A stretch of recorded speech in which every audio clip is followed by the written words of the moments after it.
Hello, everyone. My name is Chanelle. I am one of the holistic nutrition consultants here at VitaminLab.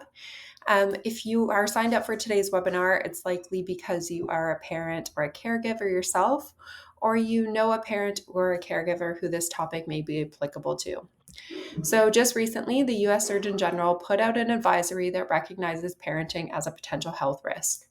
So, increased stress levels and burnout can lead to those feelings of fatigue, anxiety, depression, hopelessness. And we're going to cover ways that these feelings manifest in the body and how they can impact our sleep, our mental health, and our immune function. So, just as a reminder before we begin, these statements made in today's presentation and the respective products are not intended to diagnose, treat, heal, cure any disease or condition. So this webinar, along with all of the other VitaminLab webinars in the series, can be found on VitaminLab's YouTube page. So an overview of today's webinar, we're going to start with a brief overview of the Surgeon General's advisory that highlights parenting as a potential health risk. We're going to look at different areas of health like immunity, sleep, and mood, and how these can all be affected by parental burnout. And then we'll cover supplementation and lifestyle changes to help support parental health. So the goal of today's webinar is to provide practical solutions to maintain and improve parental health for the benefit of the whole family. So the 2024 Surgeon General's Advisory on the Health and Well-Being of Parents is called Parents Under Pressure. I'll send the link after today's presentation to anyone that's interested in learning more, and it will be linked in the bio of the YouTube page. It's really interesting, a really interesting article that shows many ways that parents of all ages, all socioeconomic status, can be affected by the stressors of parenting.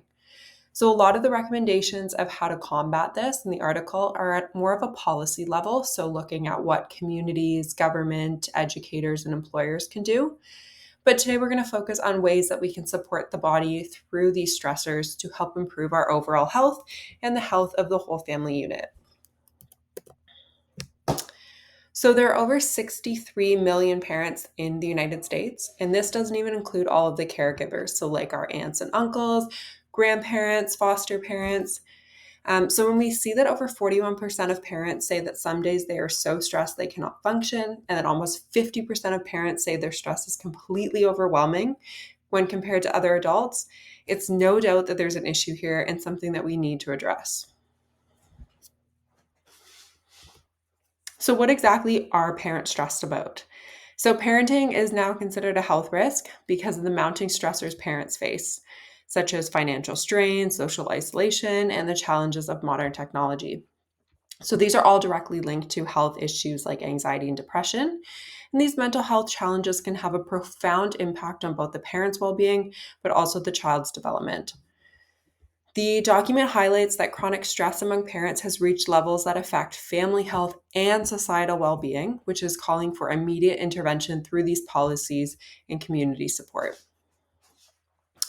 So, starting with financial strain. So this is a huge one. So many families are feeling the stress of a rising cost of living, while unfortunately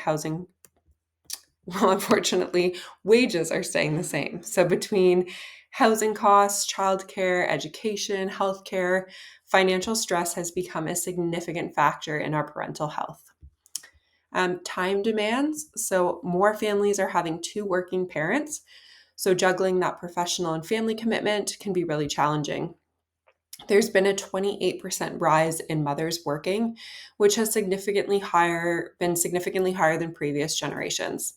So this leaves little time for self-care, for relationships, which can contribute to conflict amongst family members, depression, anxiety, a lot of added stress.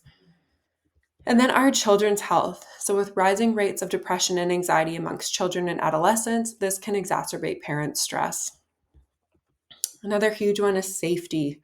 So the safety of our children, whether it's through school shootings, through drug use, online safety, all of this can increase parental stress. The constant media exposure on TV and social media can only amplify these fears, leading to a sense of helplessness and anxiety. So isolation, last one, isolation. So parenting can be a really isolating experience. Busy schedules, limited support systems, families moving around frequently. This can lead to feelings of depression and loneliness. So this is just a small list of the worries that parents have, and it is certainly not comprehensive, but this is a few that the article touches on. So what exactly happens when there's prolonged stress or those feelings of burnout, and how does this impact the rest of the body and the family dynamic?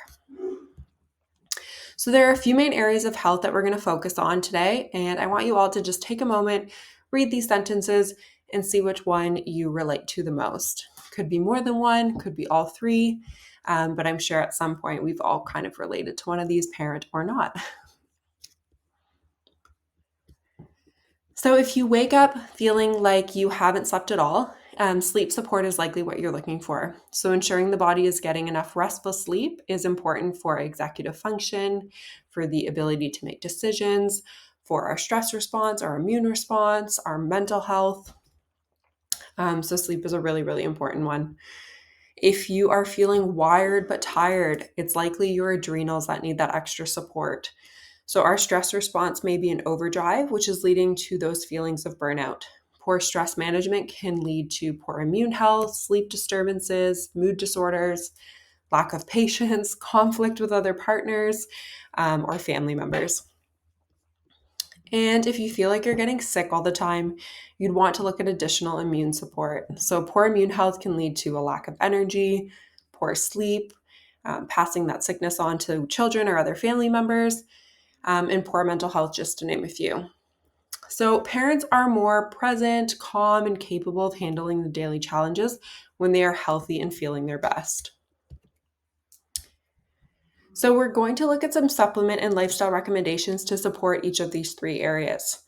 So when it comes to supplementation, it's really important to note that each individual is unique, and it's best to consult with a practitioner or one of our nutrition consultants to determine what ingredient or ingredients are right for you.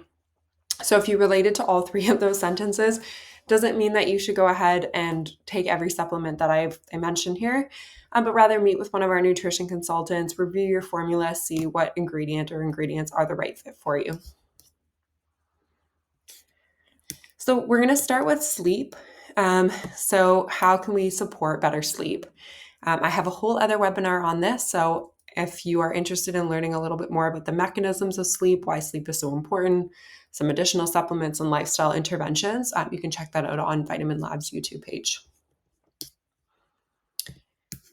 So we'll start today with melatonin. So this is a supplement to support sleep that I'm sure many of you are very familiar with, maybe even tried.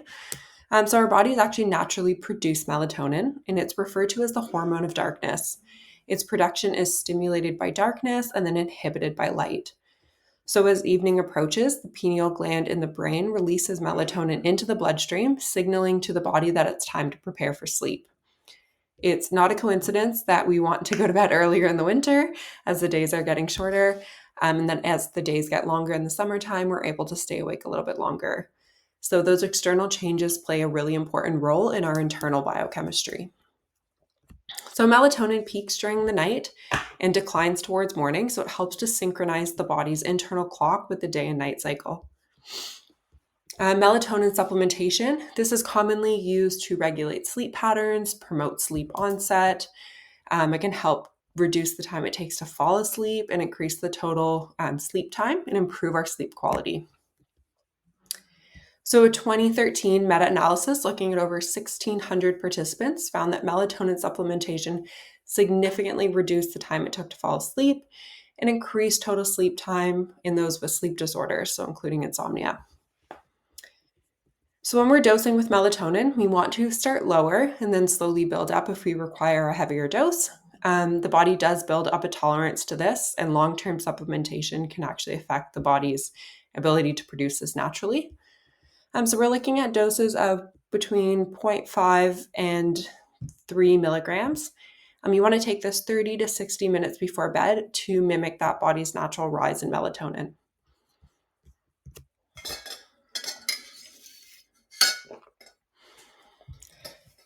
So next we have magnesium.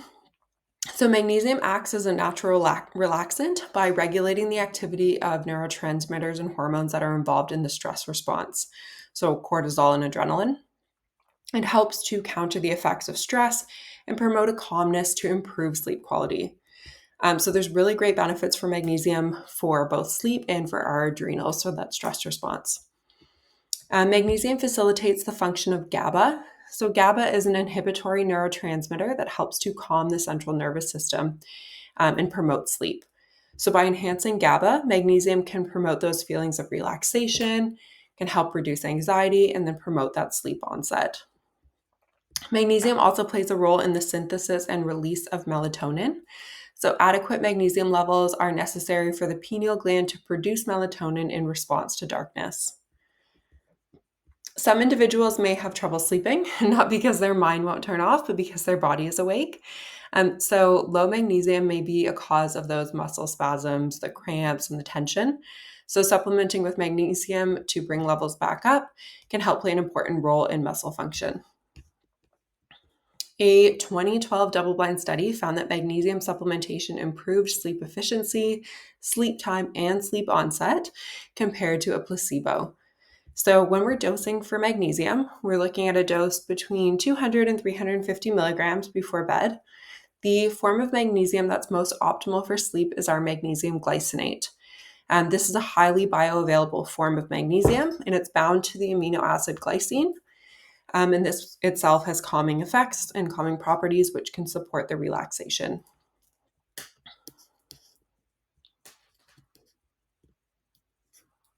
So next we move on to L-theanine. So this is an extract taken from the leaves of green tea and mushrooms, and it has some really great research on its benefits for rest. So like magnesium, it's also really great for our adrenals. So there's a double benefit here for sleep support and stress support. So L-theanine can help reduce cortisol levels in the body brought on by stress, and like magnesium, increase those GABA levels in the brain. So by reducing stress and anxiety, L-theanine can help enhance sleep quality, sleep duration, and lessen the time it takes to fall asleep. So studies have shown that L-theanine supplementation can significantly reduce subjective feelings of stress and anxiety, again, really important for our adrenals, and decrease heart rate variability. So it has calming effects on the central nervous system, which helps people fall asleep faster and experience that deeper, more restorative sleep. So L-theanine promotes relaxation, but not only for sleep, but also for wakeful relaxation. So it increases alpha brainwave activity, which is associated with wakeful relaxation and mental alertness, which helps to calm the mind without causing that drowsiness. So while we want to take this one before bed for sleep support, there are many benefits of taking it during the day as well. When you're dosing for L-theanine, this really depends on the individual. People tolerate this supplement quite differently. So depending on your sensitivity, your age, the type of sleep support you need, a dose between 100 and 200 milligrams about 30 minutes before bed would be recommended.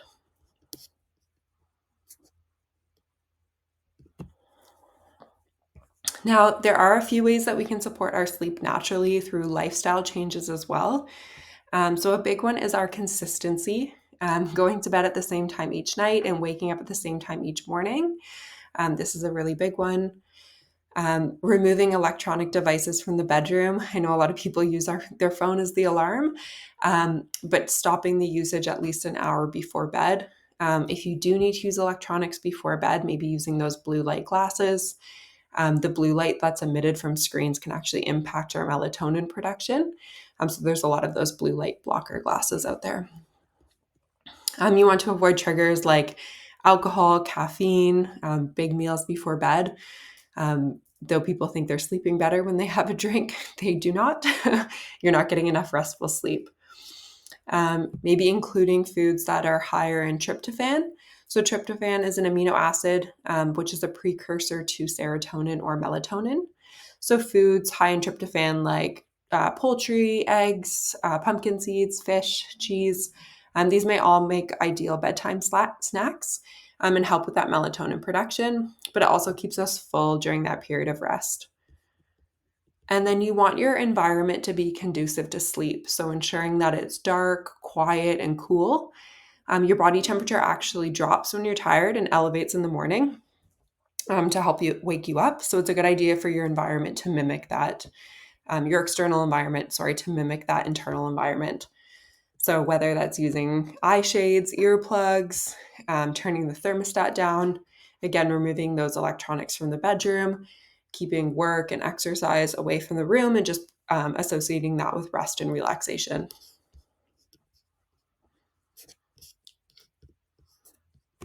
Now we're going to move on to stress. Again, I have a whole other webinar on stress, so I won't dive too deep into this topic, but we're going to talk about some supplements and lifestyle modifications that we can make to support those individuals that feel wired but tired. So again, those adrenal glands.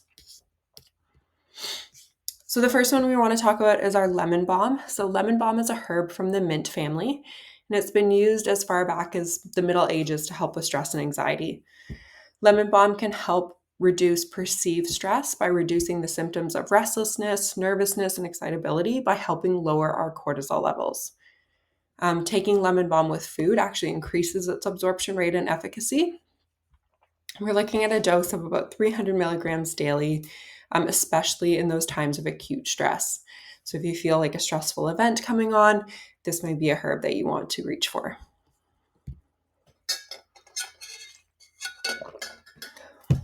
So next we have our rhodiola. So rhodiola is a herb that grows in the mountainous Arctic regions. It's been used for thousands of years by Russian and Scandinavian people to help address mental health conditions like depression, anxiety, and stress. So rhodiola is an adaptogen, which means it helps increase your body's physical and mental resistance to stress. A 2016 study looked at the effects of rhodiola supplementation on 118 participants that were between the ages of 24 and 40, and they recorded their perceived stress before and after supplementing. So, regardless of age, gender, occupation, and socioeconomic status, rhodiola was shown to reduce perceived stress and workplace burnout. So this effect was most prominent after 1 week, but it continued for the duration of the usage. So participants of the study took 400 milligrams. So this is the dose that we would recommend to help with that stress support.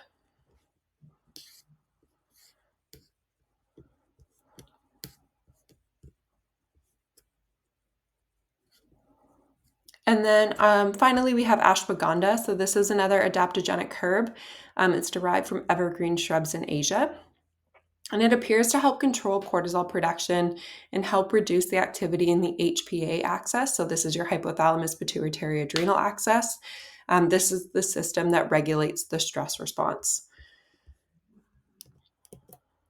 So a small study, 58 participants, they looked at serum cortisol levels and perceived stress levels of those who supplemented with either 250 milligrams of ashwagandha, 600 milligrams of ashwagandha, or those that took a placebo. So those that supplemented, regardless of the dose, for at least 8 weeks had a reduction in perceived stress, serum cortisol, and an increase in their sleep quality. So again, some great benefits for sleep as well as stress. So supplementing with a higher dose of ashwagandha can also be really beneficial in those with anxiety and depression that result from stress. The ashwagandha that we use here at VitaminLab is called sensoral ashwagandha. It's about 2.4 times more potent than your typical ashwagandha. So the dose that you're looking for, if you want to kind of mimic that study, is 105 to 250 milligrams of the sensoral ashwagandha.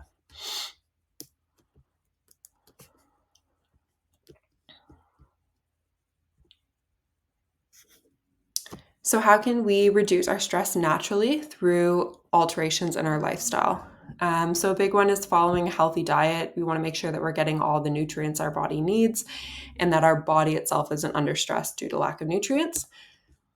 Getting into a routine. So waking up a little bit earlier than you need to take some time for yourself maybe before catering to the needs of your family, whether that's reading a book, doing a grounding activity, building just some healthy habits, maybe taking your morning supplements while you're waiting for your kettle to boil. Reducing stimulants. So caffeine, this is a big one. I know a lot of parents depend on this to get through the day, but caffeine can actually cause that anxiety and stress and puts extra stress on the adrenal glands. So maybe swapping that with a herbal tea. And then spending some time outside doing a physical activity. So even 10 minutes a day can improve the psychological and physiological markers of well-being. Things you could do: take your kid to the park, eat lunch outside with your family, maybe walking to a store instead of driving. Just an activity about 10 minutes a day can really help. And again, I have a whole other webinar on stress. So if you're interested in learning more supplements or more lifestyle interventions, you can find that on the YouTube page.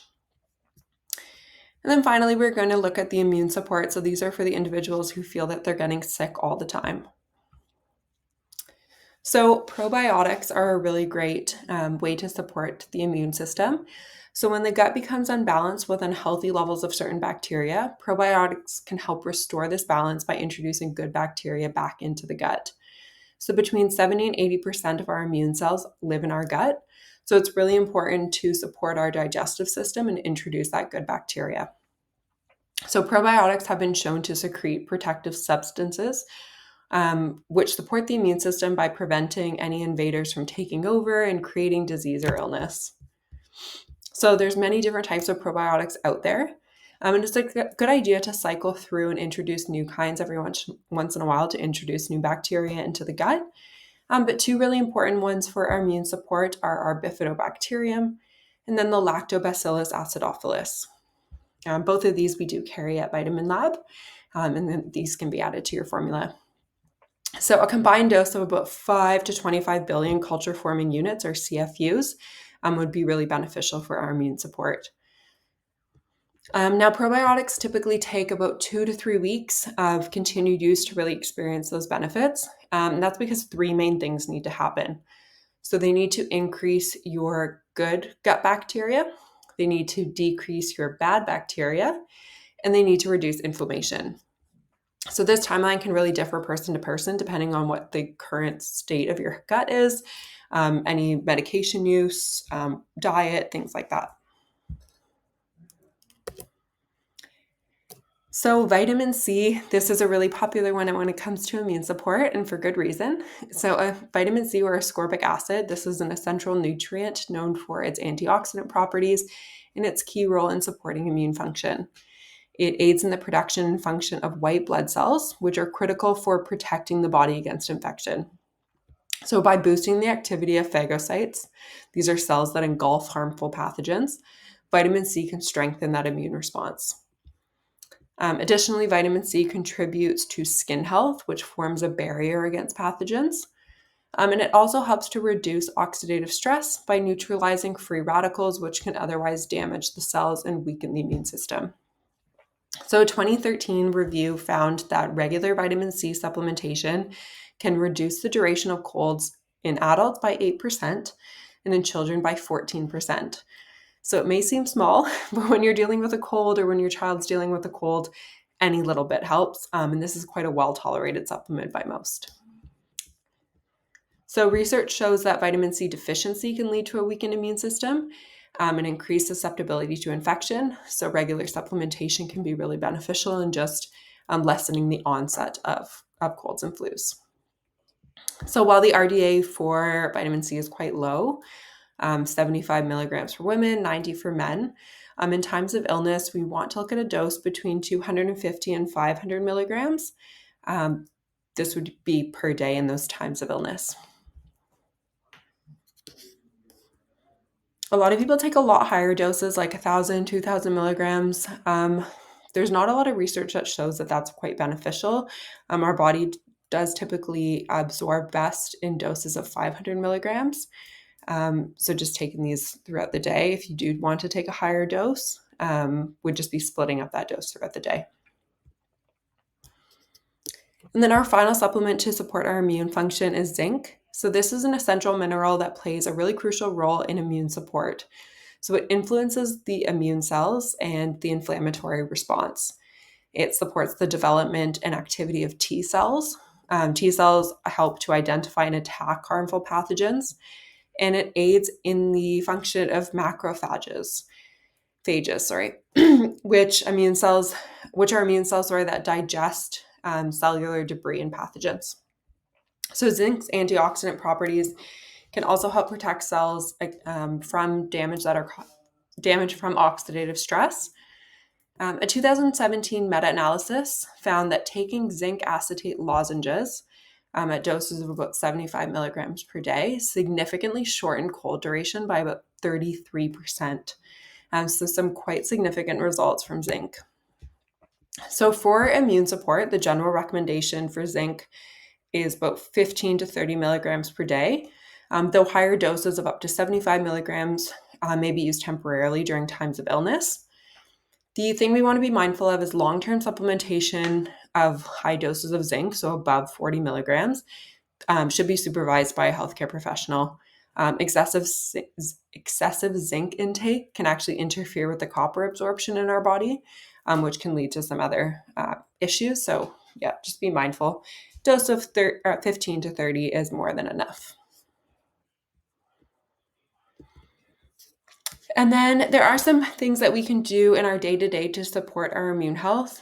Again, which is, a recommendation for all types of areas of health, is a healthy diet. So a healthy, balanced diet, foods high in antioxidants, especially vitamin C, like our broccoli, peppers, kiwis, citrus fruits. This can all help boost immune function. Staying hydrated is really important. So making sure that we're drinking enough water, or herbal teas or foods that are high in water content, like cucumbers and watermelons. This is really key for immune health. It can help flush out the toxins and then support the transport of nutrients to the cells. Regular exercise, like brisk walking, cycling, swimming, this can help circulate immune cells throughout the body and reduce inflammation.